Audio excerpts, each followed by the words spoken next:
Welcome back to guys English to story and स्वागत करता हूं एक नए वीडियो में।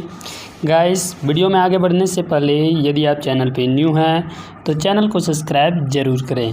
साथ ही गाइस मैं बता दूं कि हमारा जो इससे पहले का जो स्टोरी था वो भी एक क्रो से रिलेटेड था एंड आज का स्टोरी भी क्रो से रिलेटेड है।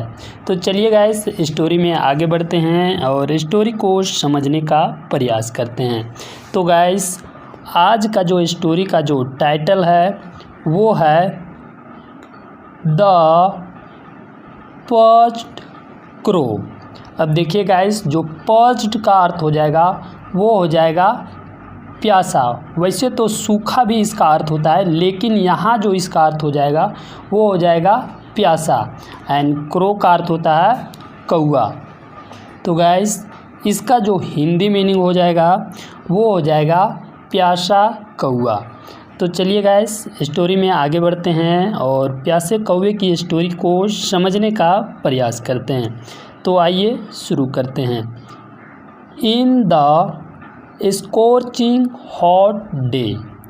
अब देखिए गाइस यहाँ कहने का अर्थ है कि भीषण गर्मी के दिनों में, इन मतलब में द स्कॉचिंग का अर्थ हो जाएगा भीषण, हॉट डे यानी कि भीषण गर्मी के दिनों में। अब चलिए देखते हैं आगे। A crow flew for a long time hither and thither looking for water. अब देखिए गाइस यहाँ कहने का अर्थ है कि एक कौआ, देखिए यहाँ फ्लाई का पास्ट लगा हुआ है फ्लू, यानी कि एक कौआ flu for a long time यानी कि लंबे समय से उड़ रहा था। ये यहाँ कहने का अर्थ है। एक कौआ लंबे समय से उड़ रहा था इधर और उधर। देखिए गाइस हिदर एंड दीदर। देखिए गाइस हिदर का अर्थ होता है इधर एंड दीदर का अर्थ होता है उधर। तो एक जो कौआ था वो लंबे समय से उड़ रहा था इधर और उधर। तो किस लिए, तो यहाँ लुकिंग देकर बताया है। लुकिंग का अर्थ होता है तलाश में, तो लुकिंग फॉर का अर्थ होता है के लिए, वाटर यानी कि पानी की तलाश में जो एक कौआ था वो लंबे समय से इधर उधर उड़ रहा था। ये यहाँ कहने का अर्थ है। चलिए गाइस आगे चलते हैं। He felt too exhausted. अब देखिए गाइस यहाँ कहने का अर्थ है कि जो कौआ था, ही यहाँ किसके लिए आया, ही यहाँ कौवे के लिए आया है। तो जो कौआ है उन्होंने महसूस किया। देखिए फील का यहाँ पास्ट लगा हुआ है फेल्ट। तो जो कौआ है उन्होंने महसूस किया टू, यानी टू मतलब बहुत ही ज़्यादा। तो क्या बहुत ज़्यादा, एग्जॉस्टेड का अर्थ होता है थका हुआ होना। तो वो बहुत ही ज़्यादा थका हुआ महसूस किया। अब चलिए आगे चलते हैं। ऑलमोस्ट का अर्थ होता है लगभग। गेव अप का अर्थ होता है छोड़ देना या बोल सकते हैं त्याग देना।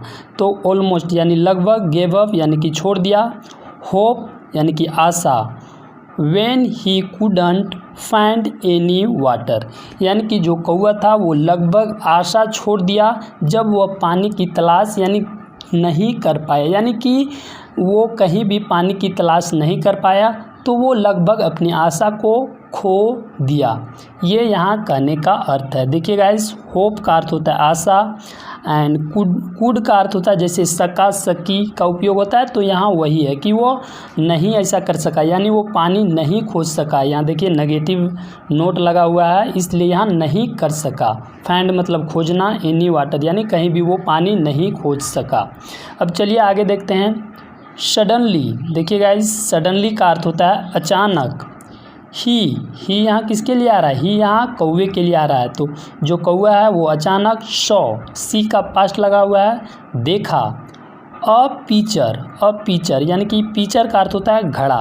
तो उन्होंने जो कौवा था उसने अचानक एक घड़े को देखा। कहाँ, तो इन अ फील्ड यानी कि एक मैदान में, एक ग्राउंड में, एक खेत में उन्होंने एक घड़े को देखा। अब चलिए आगे चलते हैं। द पीचर यानी कि जो घड़ा था हाइड मीगर वाटर। देखिए गाइस, हैड यहाँ पास्ट के कारण लगा है, तो जो घड़े में यानी कि the pitcher had meagre water यानी घड़े में थोड़ा पानी था, ये यहाँ कहने का अर्थ है।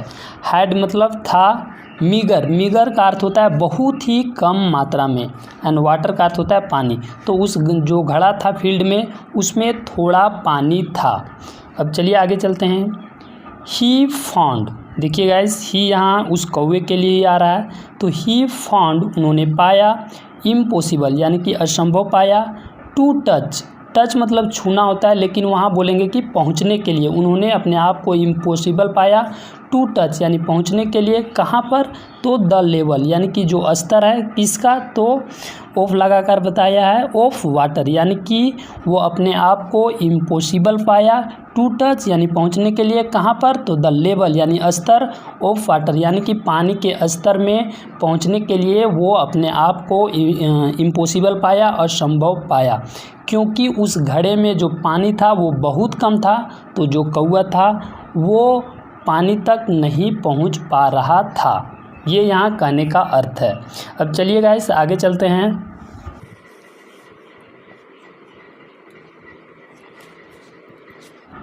ही, देखिए गाइस, यहाँ भी ही है, वो कौवे के लिए ही आ रहा है। ही ट्राइड, देखिए उन्होंने उसने प्रयास किया, अगेन एंड अगेन यानी कि यहाँ कहने का अर्थ है जो कौवा है उसने बार बार प्रयास किया, अगेन एंड अगेन अर्थात बार बार वो प्रयास किया।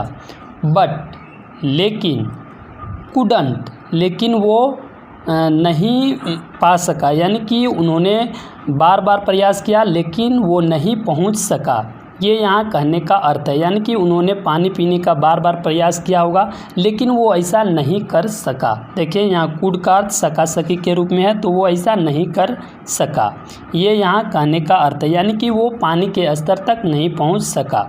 अब चलिए आगे चलते हैं।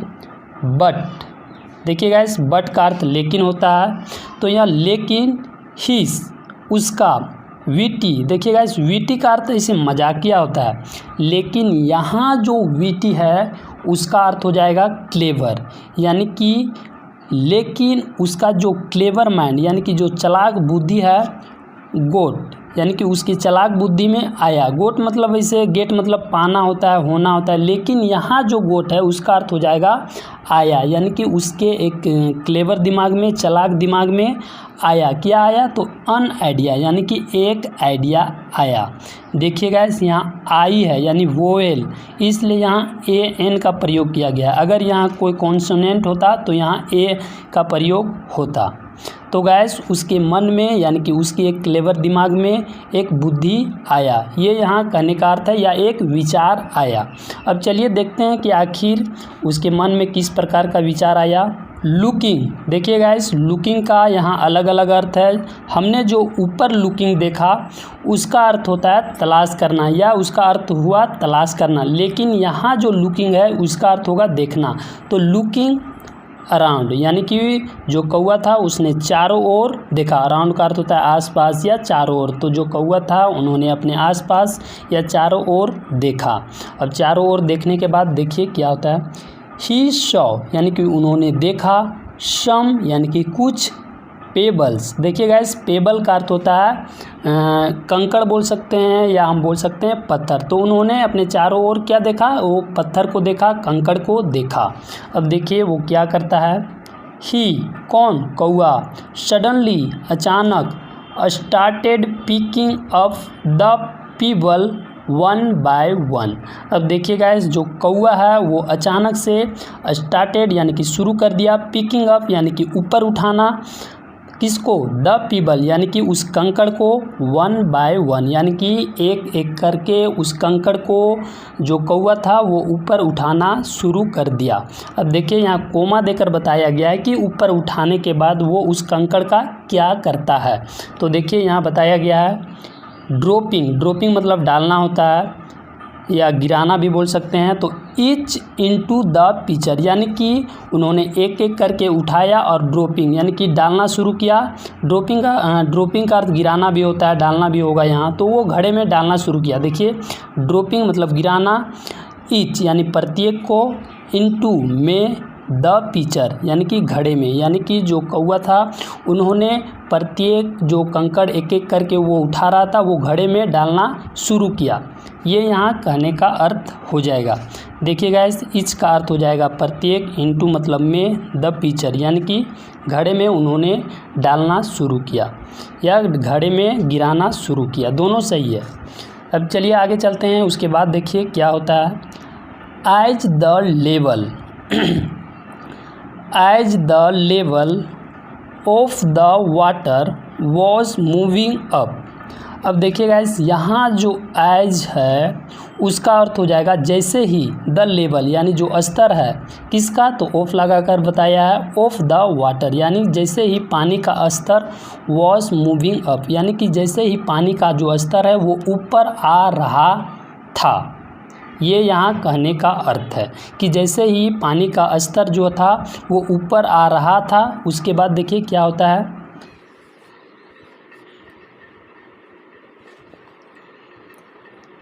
चलिए गाइस आगे चलते हैं। His surge of enthusiasm was also increasing as well। अब देखिए गाइस, यहाँ कहने का अर्थ है, इसे समझने के लिए हम यहाँ से देखेंगे। As the level of the water यानी कि जैसे ही जो पानी का जो स्तर था, वॉज मूविंग अप यानी कि जैसे ही पानी का जो स्तर था वो ऊपर वृद्धि हो रहा था, तो ही सर्ज यानी जो उसकी जो लहर थी, सर्ज का अर्थ होता है लहर, तो उसका जो लहर था यानी कि किसका, हिस किसके लिए आ रहा है, यानी कि कौवे के लिए, यानी कि उसमें जो, या बोल सकते हैं उसकी जो लहर थी, किसकी लहर, तो ऑफ इंथुसियाज्म यानी कौवे में उत्साह की जो लहर थी, वॉज ऑल्सो इंक्रीजिंग वो वृद्धि हो रही थी। तो कैसा वृद्धि हो रहा था, एज वेल यानी कि वैसा करने की।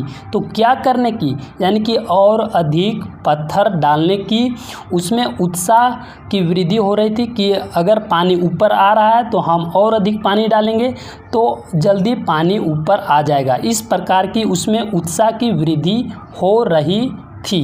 ये यहाँ कहने का अर्थ है। तो चलिए गाइस, मुझे आशा है कि आप यहाँ समझ गए होंगे।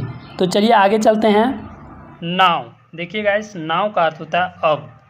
The level of water was of enough to touch with his beak.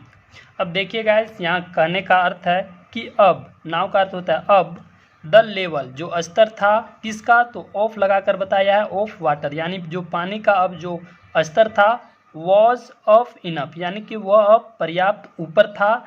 तो क्या करने के लिए पर्याप्त था, तो टू टच यानी छूने के लिए, किससे, तो विथ हिज बीक यानी अपने चोंच से, यानी कि जो पानी का जो स्तर था वो अब पर्याप्त ऊपर था कौवे को अपने चोंच से छूने के लिए, या जो चोंच था उससे पीने के लिए। यानी कि यहाँ कहने का अर्थ है कि पानी इतना ऊपर पर्याप्त आ गया था कि वो अपने चोंच से पानी तक आसानी से पहुँच सकता था। ये यहाँ कहने का अर्थ है। तो चलिए गैस आगे चलते हैं। गैस मैं बता दूं, बीक का अर्थ होता है चोंच। एंड चलिए आगे चलते हैं। The crow glug down the water and his thirst was quenched soon. अब देखिए गाइस, यहाँ कहने का अर्थ है कि जो कौआ है, देखिए गाइस जो कौआ है, ग्लग डाउन, देखिए गाइस ये काफ़ी इजी है, ग्लग डाउन। इसका आप हमें कमेंट सेक्शन में बताइएगा कि इसका अर्थ क्या होता है, क्योंकि ये मैं आपके लिए छोड़ रहा हूँ और इसका अर्थ बहुत ही इजी है। तो the crow glug down the water यानी पानी को, एंड और हिस यानी कि हिस मतलब उसका अपना, थ्रस्ट, थ्रस्ट का अर्थ होता है प्यास, वॉज क्वेंच्ड, क्वेंच का अर्थ हो जाएगा बुझाना, तो ईडी लगा हुआ है मतलब उसने बुझाया, सून यानी कि जल्दी। The crow glug down the water यानी पानी को, और एंड का अर्थ होता है और, हिज थ्रस्ट यानी कि अपना जो प्यास है, वॉज क्वेंच यानी कि अपना जो प्यास है उसने बुझाया, सून यानी कि जल्द ही, सून का अर्थ होता है जल्द ही। तो गाइस ग्लग डाउन का आप हमें बताइएगा कि ग्लग डाउन का अर्थ क्या होता है, बहुत ईजी है, मैं आपके लिए छोड़ रहा हूँ, जिसके कारण सेंटेंस भी पूरा नहीं हो पा रहा है, बट आप हमें कमेंट सेक्शन में ज़रूर बताइएगा। तो उन्होंने अपने प्यास को जल्द ही बुझाया। देखिए सून का अर्थ होता है जल्द, मैंने वर्ड मीनिंग वाले वीडियो में इसे भी बताया है कि सून का अर्थ क्या होता है, कमिंग सून वाले शब्द का अर्थ देकर बताया है। अब चलिए आगे चलते हैं। हिज सटाइटी, अब देखिए गाइस, हिज का अर्थ होता है उसकी, सटाइटी का अर्थ होगा तृप्त, यानी जैसे हम भोजन करके तृप्त हो जाते हैं तो उसी प्रकार ये पानी पीकर तृप्त हो गया, यानी इन्हें पानी पीकर संतुष्टि मिल गई, यानी कि इसकी प्यास बुझ गई। तो उसकी जो तृप्ति है यानी कि उसकी जो संतुष्टि है वो कैसे प्राप्त हुआ वो आगे बताया गया है। तो देखिए उसकी जो संतुष्टि है या उसकी जो तृप्ति है, ही गोट, उन्होंने पाया, by his wit and idea, यानी देखिए गाइस विट का अर्थ यहाँ जो हो जाएगा वो होगा बुद्धि। तो जो कौवा था उसने पाया किसके द्वारा, तो बाय लगाकर बताया, अपने बुद्धि और अपने विचार के द्वारा इस जो तृप्ति थी या जो संतुष्टि थी उसे पाया, या हम बोल सकते हैं उसे मिला, ये यहाँ कहने का अर्थ है। और ये जो उनकी जो तृप्ति है या उनकी जो ये विचार और जो बुद्धि के कारण उन्हें जो ये संतुष्टि मिली वो उसे बना दिया। देखिए क्या बना दिया, मेड हिम, यानी कि उसे बना दिया, रियली यानी कि वास्तव में, प्राउड यानी कि गर्वान्वित, ऑफ हिमसेल्फ यानी कि ये कार्य उन्हें यानी उस कौवे को अपने आप के ऊपर उन्हें गर्वान्वित महसूस कराया, या बोल सकते हैं उन्हें अपने आप पर गर्व महसूस हुआ। ये यहाँ कहने का अर्थ है। क्योंकि गाइस हम भी देखते हैं कि अगर कोई काम हम अच्छे कर लेते हैं अपने अनुसार से तो हमें अपने आप पर खुद पर गर्व महसूस होता है। उसी प्रकार कौवे ने जो कम पानी घड़ा में था उसे पत्थर डालकर उसे ऊपर लाया और पिया, तो उसे अपने आप पर, अपने बुद्धि पर उन्हें गर्वान्वित महसूस हुआ। तो गाइस हमारा स्टोरी यहीं पे समाप्त होता है। एंड गाइस हम मोरल भी देख लेते हैं, मोरल में आखिर क्या कहा गया है। तो आप मोरल देखिए, one can reach a final destination if one tries hard। अब देखिए गाइस यहाँ कहने का अर्थ है कि अगर, देखिए यहाँ इफ का अर्थ होता है अगर, वन, यहाँ वन का अर्थ हो जाएगा कोई व्यक्ति के लिए प्रयोग किया गया है। तो अगर कोई व्यक्ति ट्राइस यानी कि कोशिश करे, हार्ड यानी कि अगर कोई व्यक्ति कड़ी मेहनत करे तो जो व्यक्ति है वो पहुंच सकता है अपने फाइनल लक्ष्य तक। ये यहाँ कहने का अर्थ है कि अगर कोई व्यक्ति कठिन प्रयास करे तो वो अपने लक्ष्य तक पहुंच सकता है। तो गाइज हमने स्टोरी के जरिए भी देखा कि किस प्रकार जो कौवा है वो अपने दिमाग को लगाकर एक अपने लक्ष्य तक यानी कि पानी को ऊपर लाने में सफल हो गया। आप डायग्राम में भी देख सकते हैं यहाँ कि जो कौवा है वो घड़े में कंकड़ को डाल रहा है, देख सकते हैं। तो गाइस स्टोरी अच्छी लगी होगी तो वीडियो को लाइक ज़रूर कीजिएगा। एंड गाइस हम मिलते हैं आपसे अगले वीडियो में, तब तक के लिए जय हिंद।